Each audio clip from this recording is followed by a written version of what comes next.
Liebe Gäste der Gedenkveranstaltung für Richard Burger, ich darf Sie im Namen meiner Pfarrei St. Maximilian und dem Gastgeber hier, dem Wirtshaus Maximilian, ganz herzlich begrüßen.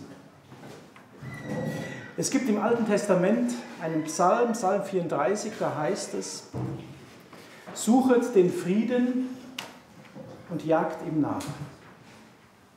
Frieden ist etwas sehr Zerbrechliches, etwas sehr Kostbares, etwas, für das es sich lohnt, einzustehen.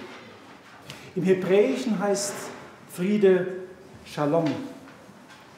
Aber da steckt noch mehr drin in diesem Wort als Frieden. Es geht auch im Frieden im politischen Sinne. Darum ist es so wichtig, dass wir solche Gedenkveranstaltungen begehen, Erinnerungskultur pflegen und gemeinsam uns immer wieder bewusst machen, dass wir daran arbeiten müssen, den Frieden hinterherzujagen. Shalom heißt auch, Gott ist da und schenkt Kraft für den Frieden einzustehen. Diese Kraft wünsche ich uns ganz besonders in diesen Tagen. Schön, dass Sie, schön, dass ihr alle da seid und vielen Dank für Ihr und euer Kommen. Jagen wir dem Frieden nach. Er übersetzt es.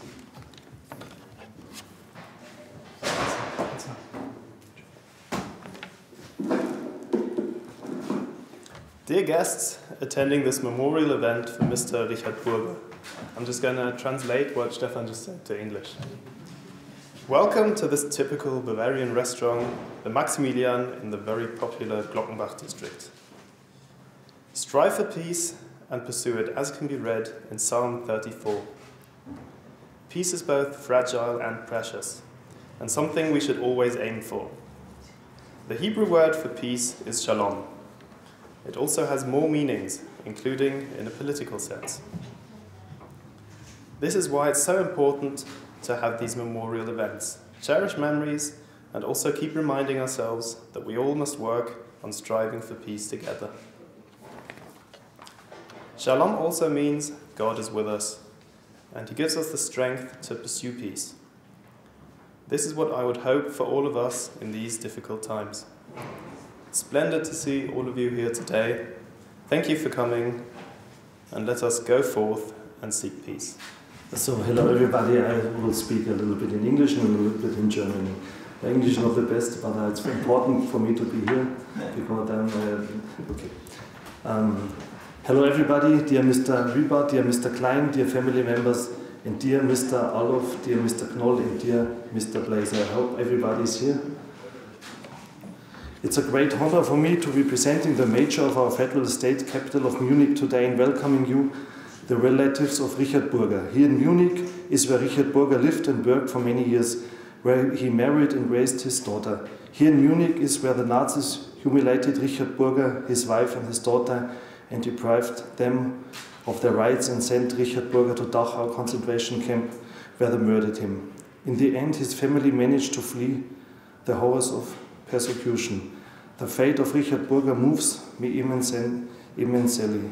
Not one of us can begin to imagine how deeply it must have shaken the respected citizen's husband and father to the foundations of his being, to be suddenly excluded from German society, from Munich society, and to be ostracized by his college and neighbors for just one reason: because he was Jewish.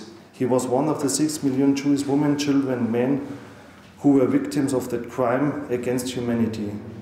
The Shoah that was committed by Germans in the Exxon between 1933 and 1945. So, I go on with Germany. Seit dem 24. Februar diesen Jahres gehen wieder Meldungen von entsetzlichen Kriegsverbrechen aus der Ukraine durch alle Medien. Ukrainische Holocaust-Überlebende kommen bei Bombardierungen durch die russische Armee um oder müssen als über 90-Jährige fliehen. Ich bin dankbar, dass sich Deutschland auf die Seite der Angegriffenen in ihrer Existenz bedrohten Ukrainerinnen und Ukrainer stellt. Denn über Nacht zu Flüchtlingen gewordene Menschen zu einem würdevollen Leben in unserem Land natürlich auch in München verhilft. Aber auch in Deutschland und München hören wir von rassistischen, antisemitischen oder demokratiefeindlichen Äußerungen. Eignen sich Übergriffe auf jüdische Menschen. Die Zahl der antisemitischen Straftaten in Bayern ist innerhalb eines Jahres um 44% gestiegen, wie das bayerische Innenministerium kürzlich bekannt gab. Das erfüllt mich mit Schmerz, aber vor allem mit Wut gegen die Demokratiefeinde und Antisemiten. Wir alle sind angesprochen, gegen Antisemitismus vorzugehen, durch unser eigenes Handeln, durch mutiges Eintreten für die Jüdinnen und Juden, für unsere demokratische Gesellschaft, für unser buntes München. Wir dürfen nicht aufhören, Verbrechen des NS-Regimes zu thematisieren und unsere Stimme gegen Rassismus, Antisemitismus und Demokratiefeindlichkeit zu erheben. Bis vor kurzem war mir der Name Richard Burger völlig unbekannt, wie wohl auch den meisten hier Anwesenden, die nicht in seiner Familie angehören. Ihnen, sehr geehrte Angehörige, gilt daher mein herzlichen Dank. Sie haben es durch Ihren Antrag mit einem Erinnerungszeichen in München Ihres Großvaters und Urgroßvaters zu gedenken ermöglicht, Richard Burger wenigstens ein Stück weit in die Stadtgesellschaft zurückzuholen. Schon viele Angehörige aus aller Welt haben sich seit 2018 für diese Erinnerungszeichen auf Augenhöhe entschieden, um an ihre ermordeten Verwandten zu erinnern. Es freut mich ganz besonders, dass auch bei zahlreichen Bürgerinnen und Bürgern, Schulen und Institutionen das Projekt der Erinnerungszeichen für Opfer des nationalsozialistischen Regimes auf ein so großes Echo stößt. Diese vielfältige bürgerschaftliche Engagement von Ehrenamtlichen und Interessenten ist für mich ein Zeichen von Demokratiebewusstsein und gesellschaftlicher Verantwortung. Und jetzt will ich noch ein paar Worte frei reden. Wir sind ja alle sehr betroffen. Die Vergangenheit wird immer Teil der Gegenwart und der Zukunft sein. Und es ist unsere Aufgabe als Münchner speziell, die Politik vertreten, dass wir wirklich täglich kämpfen gegen Antisemitismus, dass sowas nie wieder passieren darf. Wir sind alle wirklich stark betroffen und ich freue mich, so sehr mich die Zeichen traurig machen, wenn ich sie jetzt mal sehe, so weiter motiviert, wie das wirklich immer gegen Rechts und gegen Antisemitismus zu kämpfen. Insofern freue ich mich sehr, dass Sie alle da sind und dass wir heute dem gedenken dürfen. Danke. My name is Oliver Knoll. Dear Mr. Reiber, dear Mr. Klein, I'm very happy that you are back in Munich to participate this ceremony. Dear guests, Richard Burger was sent to the Dachau concentration camp on November 10th in 1938 as a prisoner number 21,101. He was one of the 10,911 people of Jewish faith imprisoned in Dachau following the events of November 10th. Never before had so many people been arrested and taken to Dachau in such a short time, and never before had so many died as a result of mistreatment and targeted killings. One of them was Richard Burger, whom the SS murdered on November 16, 1938. An eyewitness, Willi Eifler, who was persecuted for political reasons, described what was happening in Dachau at that time. Quote, even when the Jewish citizens were unloaded in the SS camp, there were deaths. The SS fired sharply into the crowd. The Jews' route to the concentration camp was gauntlet of rifle butts and boot heels. The SS murderers beat the Jewish prisoners with bestial brutality. The roll call square was overcrowded. The SS bandits set up the whipping ram and picked out the Jewish citizens at random for the crowd and put them on the ram. There were 25 to 50 lashes, and the victims had to count them. Unquote. Since the transfer of power to the National Socialists, anti-Semitism has been the state doctrine. The so-called boycott of Jews on April 1st, 1933 was a prelude to a systematic displacement of Jews from economic and everyday life, which increased grotesquely in the following years. In the November pogroms of 1938, which are sometimes still belittled, euphemistically called Reichskristallnacht, anti-Semitism culminated for the first time in a widespread outbreak of violence and destruction. The consequences are well known: destruction of synagogues and Jewish shops, raids on Jewish facilities such as hospitals and children's homes, but above all on Jewish homes, where SR and SS units insulted and abused the residents and arbitrarily arrested men. Every 10th Jew still remaining in German Reich was dragged out of his home and taken to Buchenwald, Sachsenhausen or Dachau concentration camp. 30,000 was the total number of innocent men snatched from their families and taken to a place from which no one knew if he would leave alive. Nobody could protect the Jews from this mass incarceration in the camps.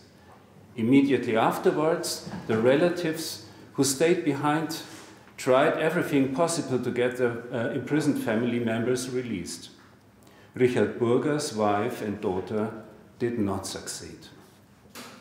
The National Socialists disguised their brutal actions as popular anger over the murder of the German legation consular in Paris, a deliberate deception just as dictators like to use today.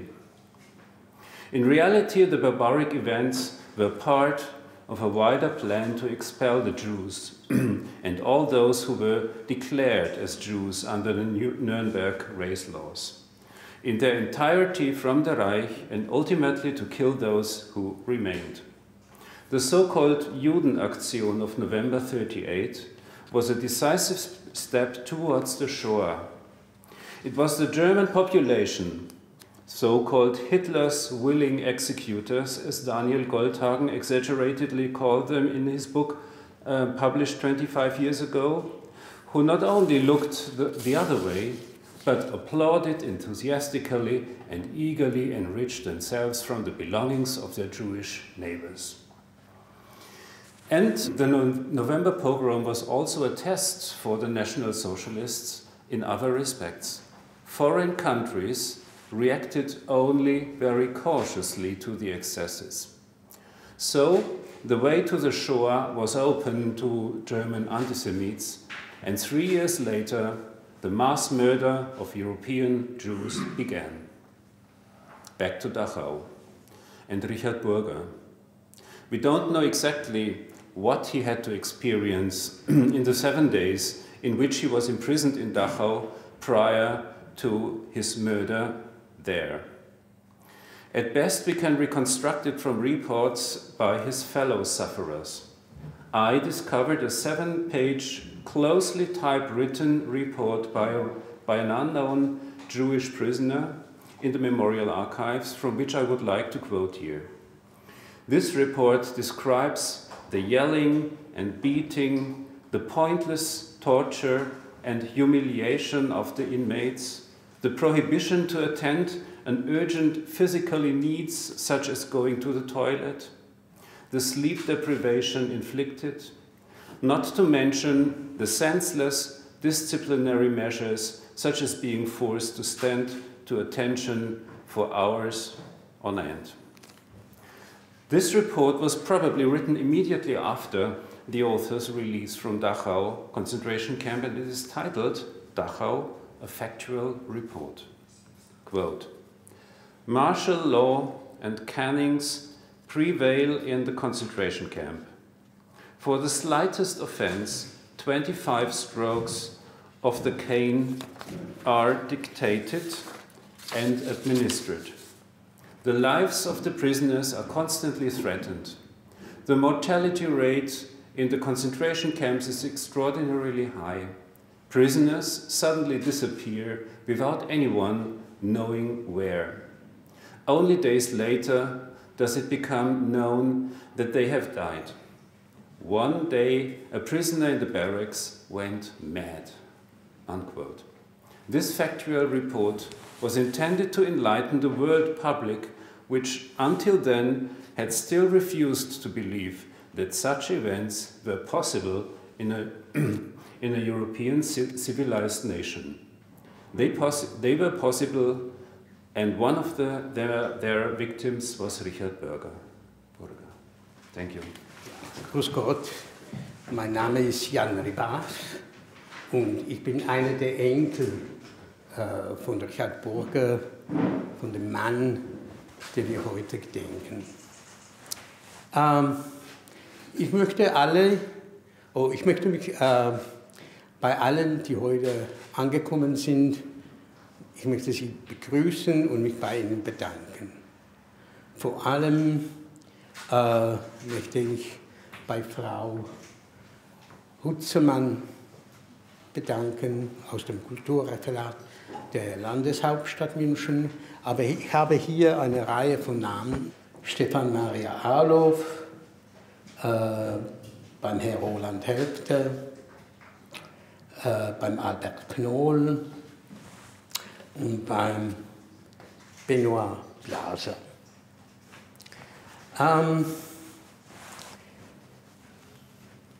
Ich möchte ein paar Wörter sagen über Richard Burger und sein Leben. Das ist Familiengeschichte. Wir wissen, die Familiengeschichten, das sind Erinnerungen, das sind Fakten, das sind auch Vermutungen. Was kann man von Richard Burger sagen? Zuerst, er ist 1880 in einer kleinen Stadt in der Nähe von Graz geboren. Er war also Österreicher und als solcher, also Untertan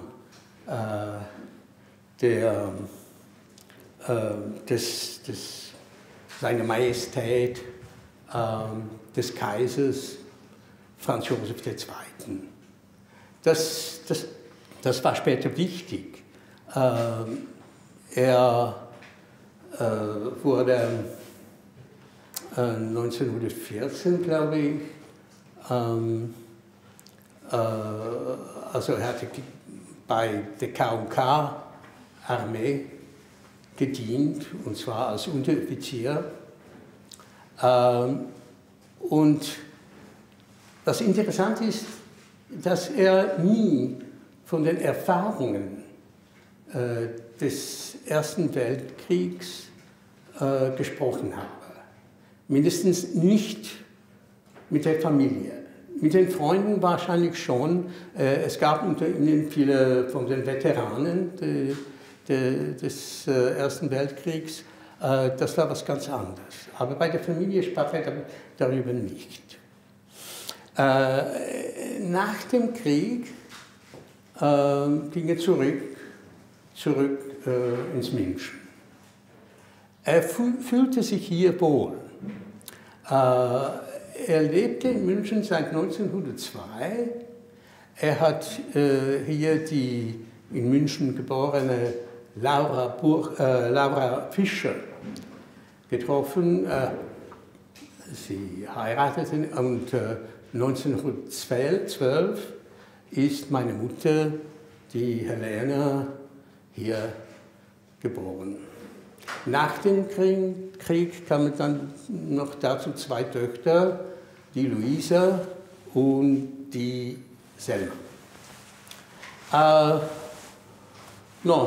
Das Leben war, wie es war. Er war ein angesehener Bürger, ein Familienvater, sogar ein Geschäftsmann. Und er hat viele Freunde hier. Das war auch wichtig für ihn. Und diese Freunde haben ihm später auch geholfen. Er wusste natürlich noch vor der Machtübernahme, was in München passierte. Er konnte die NS-Uniformen auf der Straße sehen. Und es machte Angst. Aber hier fühlte er sich irgendwie sicher. Was konnte ihm, dem ausgezeichneten Kriegsveteranen, passieren?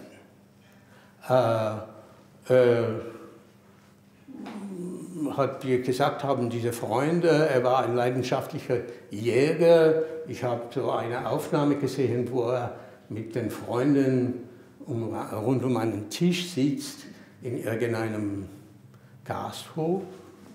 Und das sind alle seine Münchner Freunde. Na, und einer von diesen Freunden war ein Polizeikommissar. Und das war interessant.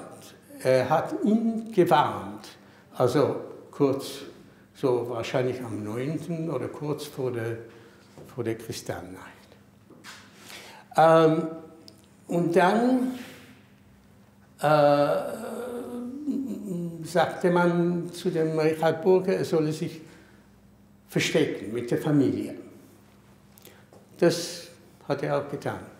Die Familie, das heißt die Frau, die Ehefrau, Laura Burger und die 3 Töchter. Die 3 Töchter, das ist auch interessant.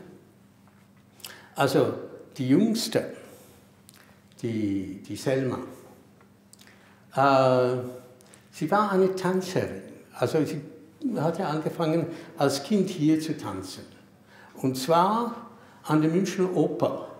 Eine ihrer ersten Erinnerungen ist sie auf der Bühne der Münchner Oper in der Zauberflöte. Und sie tanzte hier bis Mitte der 30er Jahre. Dann natürlich wurde sie als Jüdin entlassen. Meine Mutter pflegte zu turnieren. Sie auch musste den Turnverein verlassen, so Mitte 30er Jahre. Alle diese Leute haben sich also versteckt. Und der Richard Burger dann dachte, naja, ich muss sich Sachen holen. Also aus der Auenstraße 52, das war die Adresse. Er ging in das Haus. Was dann passierte, das wissen wir nicht genau. Was man weiß, dass die Gestapo sehr schnell kam, er wurde verhaftet, nach Dachau verschleppt, 6 oder 7 Tage später war er tot. Die Frage stellt sich jetzt, wieso, dass die Gestapo so schnell gekommen ist. Ist es möglich, dass ihn irgendein Nachbar gesehen hat, vielleicht, dass er angezeigt oder denunziert worden ist, das wissen wir nicht. Wie er gestorben ist, das wissen wir auch nicht. Die letzten 2 Botschaften des Richard Burgers waren so. Die erste, das war diese Standard KZ-Postkarte mit so Anweisungen über Korrespondenz oder so. Die zweite, das war ganz anders. Damals natürlich gab es in Dachau als Häftlinge, politische Gegner, Juden und auch die sogenannten Asozialen. Ab und zu sind sie entlassen worden und einer von ihnen hat es die Familie besucht, also die Laura Burger. Und die letzte Botschaft Richard Burgers war ganz eindeutig. Man muss Deutschland so bald wie möglich verlassen. Es hat der Laura Burger gelungen. Beim Ausbruch des Krieges war sie und die 3 Töchter in England. Die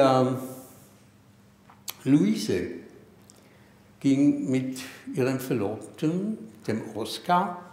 Das ist auch interessant. Der Oskar war ein Münchner Jude, der sich als Bayer behauptete. Also Lederhosen, weiße Strumpfen, das alles. Naja, wie auf Englisch sagt man go figure.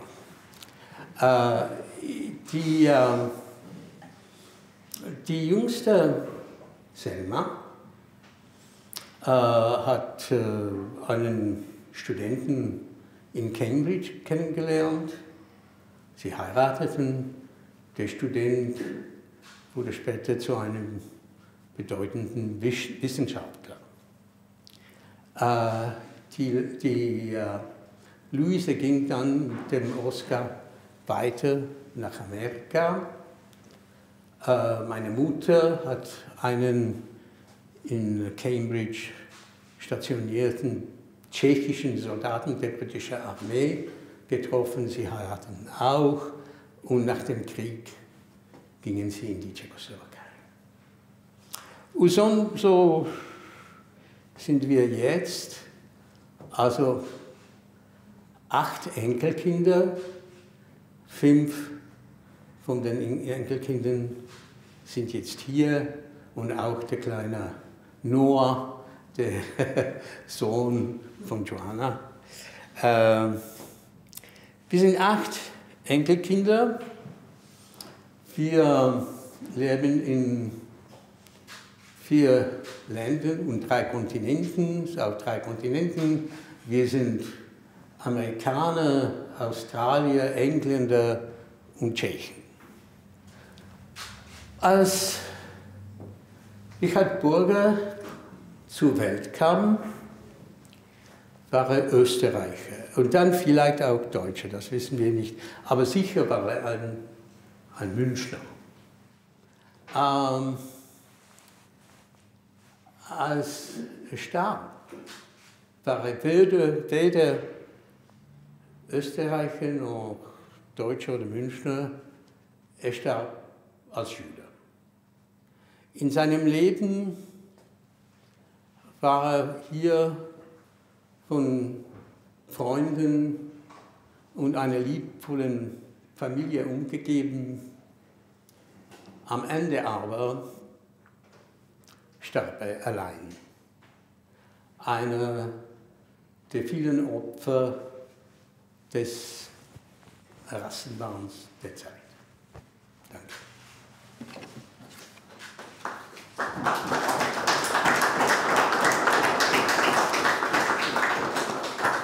Also meine Schwester hat uns so einige Bemerkungen geschickt. Ich lese sie jetzt. Sie lebt in Australien und sie schreibt auf Englisch. On my desk there's a photograph of my Oma holding me in her arms. I must have been about 8 months old or so, and my cousin Richard must have been on his way. And how Opa wanted to have a boy. Oma is smiling. I was my grandparents' first grandchild. Looking at this lovely picture, memories keep flooding back. And while none of us knew our Opa, we all know who he was and how cruelly he was taken from us. And how he was not able to live to have us to enjoy being our Opa. When the Burger girls left Germany, Oma was left alone in Munich. Her greatest satisfaction was that her girls would be saved. Then finally, the British gave her an affidavit. Oma got to England. She joined her daughters. Louisa left for New York with her fiancé Oscar. Selma stayed in England and married her Bill. A student at Cambridge, my mother married a Czech soldier in the British Army, Joseph. and her life led her somewhere else. They were all saved without Opa. We now stand at our grandfather's memorial, we, his descendants, who never knew him. His life and his martyrdom be forever inscribed in our memories. As far as I'm concerned, I was hoping that my suitcase and my handbag with my Australian passport and airline ticket would be standing at my door and that I was speeding off to the Kingsford Smith Airport in Sydney, boarding a Qantas 777 for a long flight to Munich, and join you all for a moment to our Opa. But that will not happen. However, I will be with you with all my thoughts. And then there is one last message from our American cousin, Robert, and I'll ask Richard to read it. Good afternoon, thank you. I'm going to do this in English. I'm afraid I don't speak German. Unfortunately, you'll have to listen to me in English. This is from my cousin Robert. He's one of twins with another cousin Richard. We were both Richards, named after our grandfather, obviously. It's not. This is Robert speaking. It is not an easy task to provide dimension to a man who I did not know personally and whom I visualised mostly in 2 dimensions with precious photographs. And incidentally, Robert did actually provide this photograph that we have.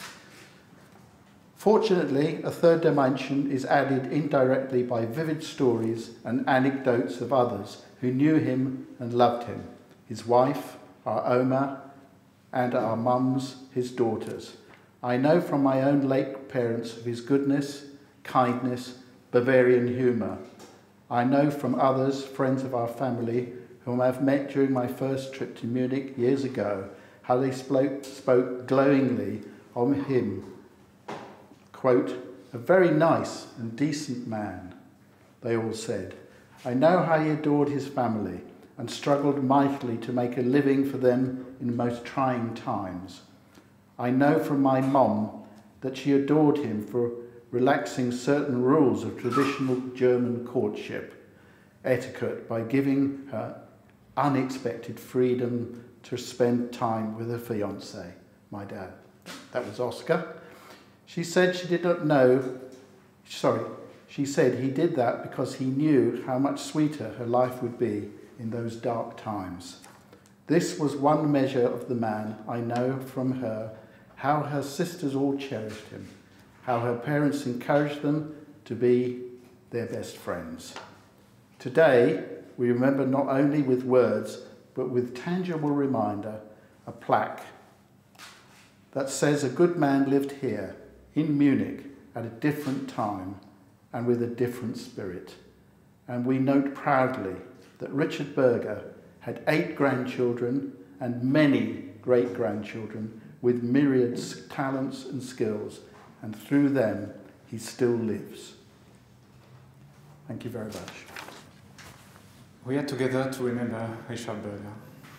I'm very honored to participate in this moment of remembrance for all you fellow Jewish citizens and neighbors, which during the Nazi regime have been pursued, assassinated.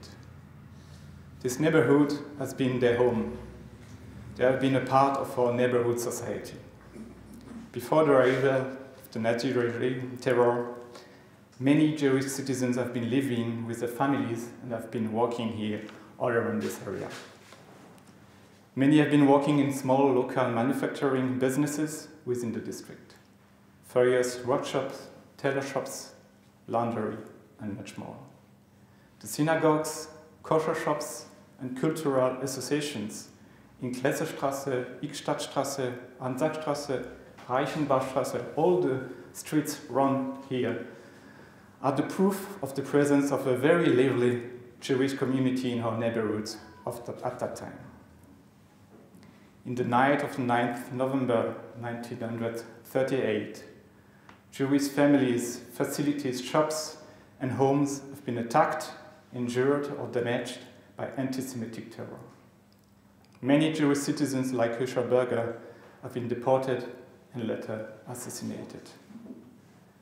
To keep this dark part of our history alive and to remember Aicher Burger and all other victims of this terror, our City District Council organizes each year a reading of names and short vitas of residents of the Isarvorstadt and Ludwigsvorstadt, which have been persecuted, deported, often assassinated for the only reason of being Jewish, gay or lesbian, Sinti or Romans. Thanks to the great work of the Munich Institute of City History, of the Ludwig-Isarvorstadt History Associations, and other committed and citizens, we already have many remembrance monuments and plaques in our district. We have here 2 members of our city council. They are actively helping and participating at different remembrance ceremonies and initiatives. Together, we want to keep the memory alive. Keeping this memory alive helps us to understand that our society and our neighborhoods must stay vigilant. We have to be tolerant, diverse, and open.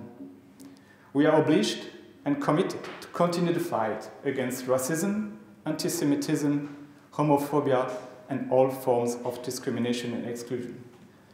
I'm very happy that you shared with us, dear family guest, this experience, family history, and the history of Richard Burger. So today we can add a new place in our district to remember of Richard Burger and other citizens who have been pursued. Thank you.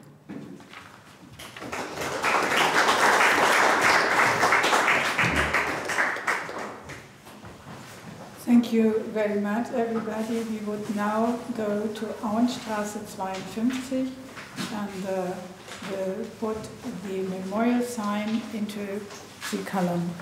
This is the memorial sign for Richard Burger.